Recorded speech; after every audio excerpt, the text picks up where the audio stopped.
Welcome back to Reimagining Childhood, a special symposium organised by the World Innovation Summit for Health, WISH, and UNICEF on the occasion of World Children's Day 2020. I'm Louisa Baldini. For more than 100 years, Save the Children has been at the forefront of efforts to improve the lives of children through better education, healthcare, and economic opportunities. Today marks the launch of a new report entitled Stop the War on Children, and I'm delighted to welcome Save the Children's CEO, Inga Ashing. Inga, thank you for joining us. Before I ask you a few questions, please could you outline the key findings of the report? Thank you, Louisa. I want to start by thanking WISH and UNICEF for the invitation to speak, and particular thanks to WISH and CEO Sultana Afdal, who's been a partner and ally in our efforts to protect children in conflict. Today we do celebrate the World Children's Day, but it is a celebration with a dark, dark edge, as every day children's rights are violated in conflict across the globe. Children go hungry, their schools are bombed, they are recruited, kidnapped and abused. Just a few years after she founded Save the Children, Eglantine in 1919, Eglantine Jebb presented a declaration of the rights of the child to the leaders from around the world, calling on them to remember the forgotten children. The declaration laid the foundation for what would later become the 1989 UN Convention of the Right of the Child, a landmark human rights treaty. This reminds us that the suffering of millions of children should never be accepted, and it reminds us that it is possible and to actually drive change, which we need more than ever at this critical moment. 2019 marked the centenary of Save the Children, and our movement united around a call to stop the war on children.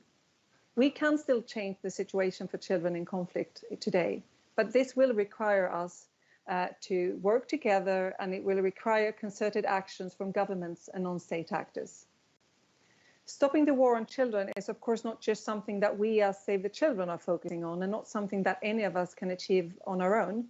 So it is incredibly important that we all join forces to stop the war on children. I will share some highlights from the report that we are launching today, and let you know that for the past few years we've been working with the Peace Research Institute in Oslo and other partners to reveal new data, trends and analysis of children's experience of modern conflict. And today we are proud to release the fourth in the Stop the War on Children series, Killed and Maimed, a generation of violations against children in conflict. I'm saddened to tell you that the situation for children is worsening. Since 2005, more than 250,000 violations against children have been verified. Of these, over 100,000, that is more than 42%, are related to the killing and maiming of children.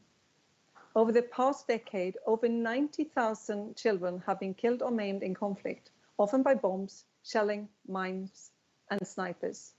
That is 25 children every single day of the past 10 years. The equivalent of a classroom full of students, a whole class whose future are torn apart by armed conflict. Worldwide, some 426 million children are living in a conflict-affected area. These astonishing numbers include 160 million living in high-intensity conflict zones, and that is increased from the year before. Over the past decade, more than 200,000 grave violations against children in conflict were verified, with a sad new record in 2019, where over 26,000 grave violations were committed. And just for clarification, the grave violations are killing and maiming, abduction, recruitment and the use of children, rape and sexual violence, attacks against schools and hospitals, and the denial of humanitarian aid. Of all the verified child fatalities in 2019, more than a third were the results of explosive weapons, with that number dramatically higher in Afghanistan, Syria, and Iraq. Behind these stark numbers are countless stories of children, stories of resilience, and sometimes stories of hope for a brighter future. Children like Godfrey, who is now 16 years old, who witnessed his father's brutal murder by rebels in South Sudan.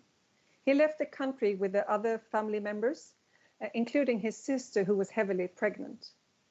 It took us 3 weeks to arrive at the settlement camp, he told us. We had no food, no blankets, no water. My sister gave birth during the journey, but the baby died. Godfrey and his family now lives in Bidi refugee camp, and he volunteers in a child-friendly space there, trying to contribute to the situation he's in and the community he's now a part of. Or Ismail, who was 7 years old when he was severely injured by an airstrike on his school bus in Yemen that killed 40 of his schoolmates. Today he's 9 years old, and he hopes to become a pediatrician one day. Children like Godfrey and Ismail are victims of people who blatantly disregard international laws and standards, and of governments who are looking the other way when they allow arms sales to warring parties, even if it's clear that the weapons will be used against children. But there are initiatives and actions to change the situation, hopefully, which brings us a lot of hope. In 2021, states will come together to agree a new political declaration led by Ireland to recognize the humanitarian harm of explosive weapons with wide area effects in populated areas. And much do depend on these kinds of initiatives. Their relative success or failure help determine whether or not in the decade to come, another 100,000 children will be killed and maimed. It is our hope that governments will fully engage with this new declaration, all governments, and that they will champion its aspiration to turn international humanitarian law into a lived reality for millions of children around the world. We have already seen how the Safe School Declaration has helped to protect education from attack. And at this stage, 106 states around the world has joined this international political agreement. The declaration builds a community of nations committed to respecting the civilian nature of schools and developing and sharing examples of good practices for protecting schools during armed conflict. It offers guidance on concrete measures that armed forces and armed non-state actors can take to deter military use of educational facilities, to reduce the risk of attack, and to mitigate the impact of attack and military use when they do occur. In the countries that have endorsed the declaration, we see a 50% decline in military use of schools, while in countries that has not endorsed, we see a doubling. So it does matter. These declarations are not only a piece of paper. If we do work collectively, as we have on the Safe School agenda, I am confident that we will see change and positive change affecting millions of children's lives. Never in history has there been such awareness of children's rights, nor more knowledge of how to prevent harm and support children to recover from conflict. However, this awareness has yet to translate into sustainable collective action. Before I conclude, this report is based on data from last year and therefore does not take into account the COVID pandemic. We are already seeing in this year that violence is increasing in conflicts and that children are becoming more exposed to recruitment into armed forces and groups, and that they are at much greater risk from other dangers in conflict situations. And this is at the same time as humanitarian assistance is decreasing. The pandemic is the biggest global upheaval of our generation, but children's rights in conflict and in peace are an essential cornerstone of our collective humanity. They are not contingent on COVID-19. They cannot be cancelled or paused. The pandemic is having an impact on every child, and the most affected are the children who are the most marginalized, among them children in conflict. In the shadow of COVID-19, the UN Secretary General issued his first call for a global ceasefire in March. Yet early signs of progress have since stalled, and as armed groups have continued or even increased fighting. The truth is that we are dangerously running out of time. Already warnings are ringing out of the potential for widespread famine in at least 4 countries as a result of the pandemic. And it's no coincidence that many of these countries now most at risk of hunger are also the ones mired in conflict. And it is the children who too often pay the deadly price. Children need more safety and more protection, but fighting has continued and in some cases gotten worse. Tomorrow at the G20, leaders will meet in Saudi Arabia. And while they meet, just a day's drive away, millions of vulnerable children in Yemen don't know where their next meal will come from, or if they will survive the next airstrike. This is an opportunity for the world leaders to use their influence and their voice to make the right choice and to stop the war on children. On this World Children's Day, I ask that we all do everything in our power to stop this war on children. This situation cannot go on. Thank you. Inga Ashing, thank you very much indeed. Some really stark figures and some stark messages there. You talked about the various violations, as you call them, and they're quite diverse and numerous, more so than one might think. How is the Save the Children programming really help to protect these children in conflict zones then? Thank you for that question, Louisa. I think one main thing that we do at Save the Children is, of course, campaigning and advocating to mobilize the public, government, world leaders and institutions to protect children caught up in war. And I'm happy to tell you that this work has resulted in multiple governments, including the governments of Germany, Italy and Norway, to suspending or banning the export of arms to parties involved in conflict in Yemen, arms that have been misused to target children. And we have also been working together with children to hold governments and decision makers to account to address the issues that children have themselves identified as the most important ones for them. But also to be a bit more concrete on what we do on the ground. I met with our team in Yemen earlier this week, and I can talk about that situation just to illustrate a couple of things that we are doing. Yeah, and as you all know, Yemen is facing the world's worst humanitarian conflict, and today 80% of the population requires humanitarian or protective assistance. 2 million children are out of school, 2 million children, more than 2 million children are malnourished, etc. And in Yemen, we are implementing programs in different thematic areas. We're working with child protection, child rights governance, education, health, nutrition, water, sanitation and hygiene, food security and livelihood. So at the same time as we are campaigning, advocating for governments to take their responsibility, we also are having a lot of programs on the ground in countries like Yemen and in many of the conflict areas around the world.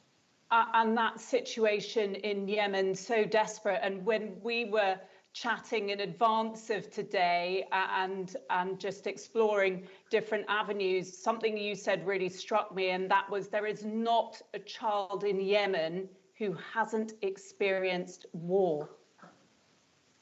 No, exactly. And unfortunately, that is the case in a lot of other countries as well. I spoke to our Afghani country office last week, and it's the same situation in Afghanistan, and unfortunately it will soon be the same situation in Syria. We have so many children, generation of children that haven't experienced anything else than war, and that has to stop. What was also striking was what you mentioned about the difference between the genders and how conflict affects boys and girls differently. Can you tell us a little bit more about that? Yeah, absolutely. I think it's important to be aware of the fact that girls and boys are affected very differently, and that the inequalities and gender dynamics that we have normally in society are escalated because of conflict. If I refer to some of the data from the report, we can see that since in many of the settings, in many of the countries where we have conflict, girls are already more bound to the private sphere than boys because of the role that they are expected to play. And that means that the conflict even reduces their mobility. And this means that girls being more likely to be at home or in urban populated areas are more likely to be killed by explosive weapons, for instance, airstrikes. Boys, on the other hand, are more targeted for combat roles and to be recruited against their will to armed groups, also being victims of snipers and being treated as enemy.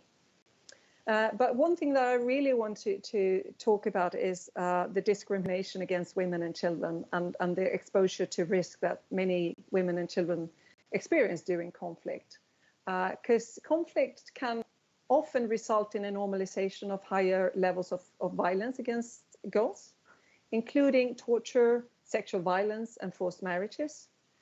And we see that quite often children a lot of children are in a situation where they are not able to go to school, but it's even worse for girls, and it's more often girls that are not coming back to school. And we see girls being forced into marriages, early marriages, and also having early pregnancies, of course, with the impact for the rest of their lives.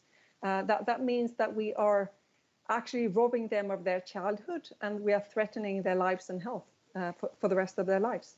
Yeah, Inga, we heard exactly the same thing on our panel discussion earlier, exactly the same, that, you know, the pandemic situation, even without conflict, it means that a lot of girls won't be returning to school, they will be marrying earlier, and a lot of early pregnancies. So yeah, huge implications then for the children also suffering from the pandemic and in conflict zones. But there is achievement, there is progress, and you touched on it there earlier when you were talking about the Safe School Declaration. Tell us a little bit more about the real difference it's made for children in conflict zones. Yeah, I think what has been so important with the Safe School Declaration is that there were so many countries signing up for it. And I was actually earlier today in a conversation with a girl from Ukraine who told me very proudly that she had been part of a child group advocating towards her government to sign the declaration, and how important that was for her to be able to participate in such an important decision for her country.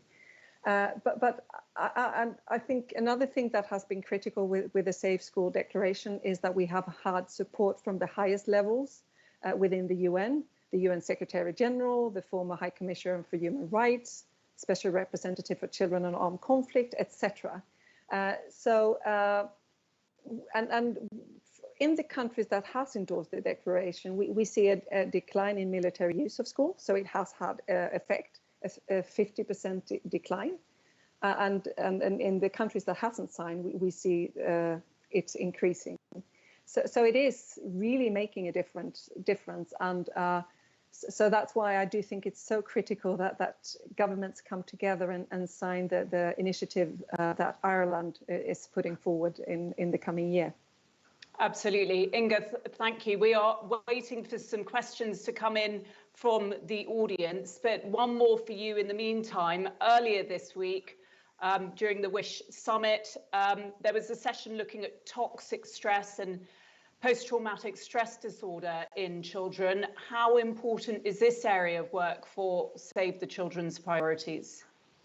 It's absolutely important for us, and more important than it has been before. And I would say that this is an area that we've 10, 15 years ago didn't talk as much about as we do today. So I do think that there's a much bigger awareness of the long-term implications for children of exposure to war. And for many children, and we talked about the children in Yemen having experienced nothing but war.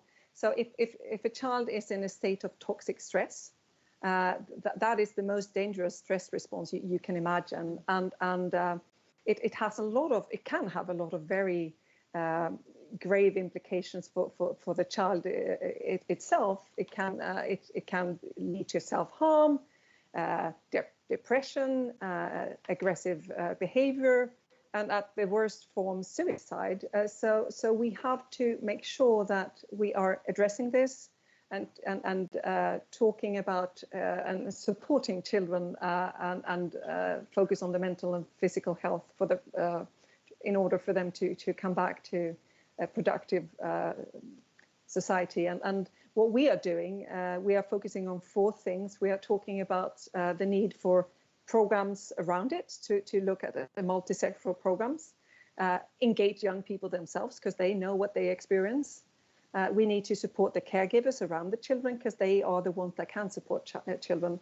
And of course, it is incredibly important to strengthen national capacity so that the countries where the children live can support them.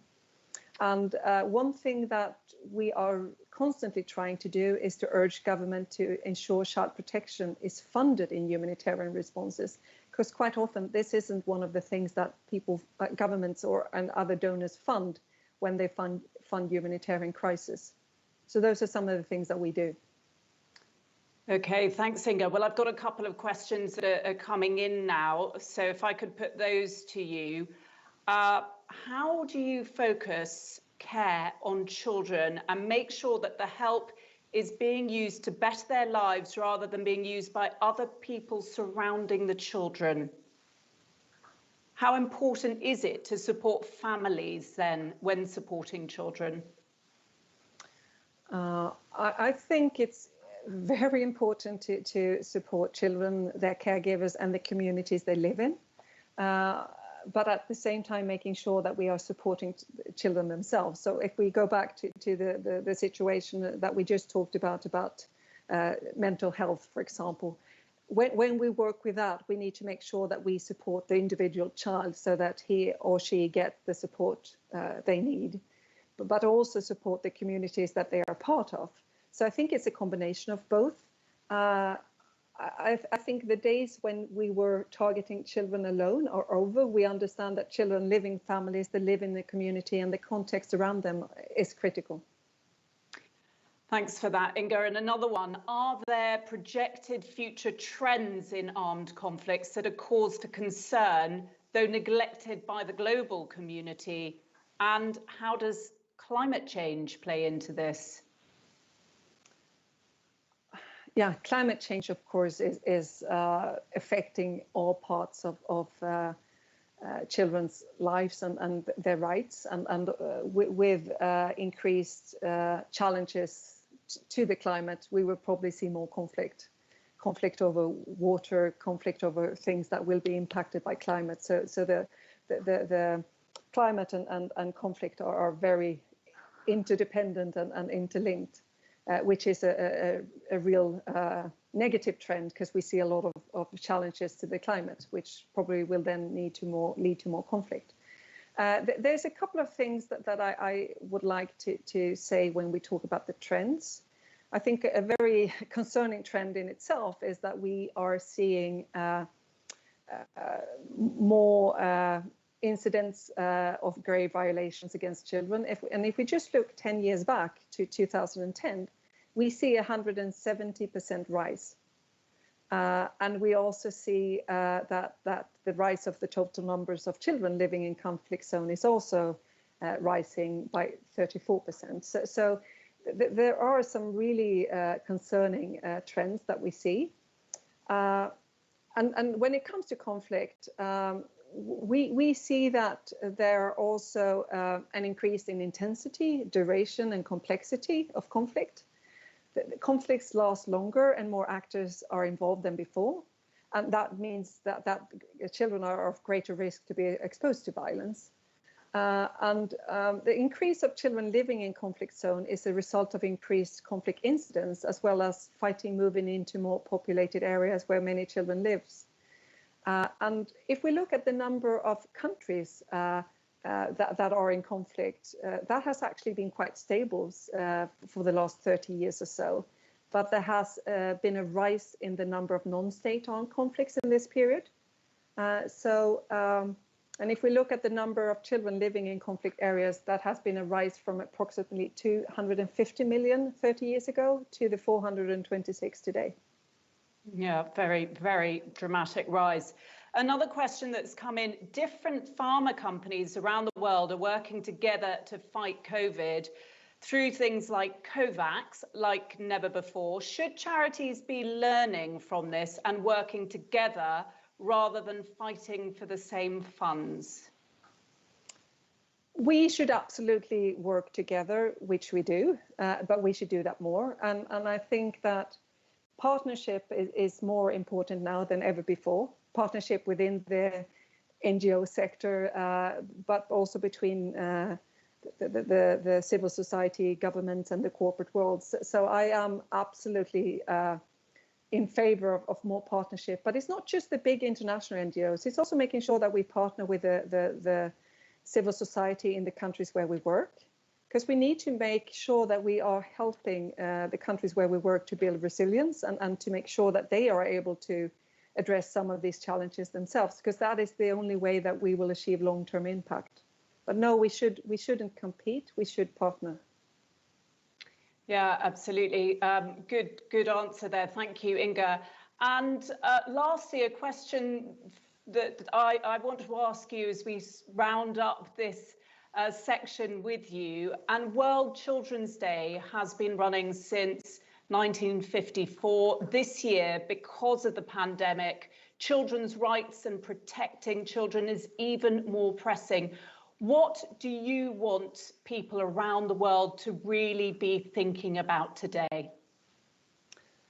There's a few things that I want to mention. And the first is that we need to understand that the situation for children are worsening every day. As I said, 25 children every day are killed and maimed in conflicts. So we need to be aware of the fact that the situation is acute and we need to do something about it now. The other thing that I want to say, which I do think is critical and that we do not talk about enough, is the importance of involving children themselves. Children are experiencing conflict, they are living in conflict, and they need to be part of discussing the solutions. And they are incredibly good at doing so. They have great ideas, and they are if we engage them, our response to the situation in country and I'm sure globally will be better. We are too often talking about children without including them. And I just want to end by sharing some asks that a group of children from Colombia, Mali, Sudan, and Syria and Yemen has told us that they see a need for when it comes to conflict. So I'm just quoting them now.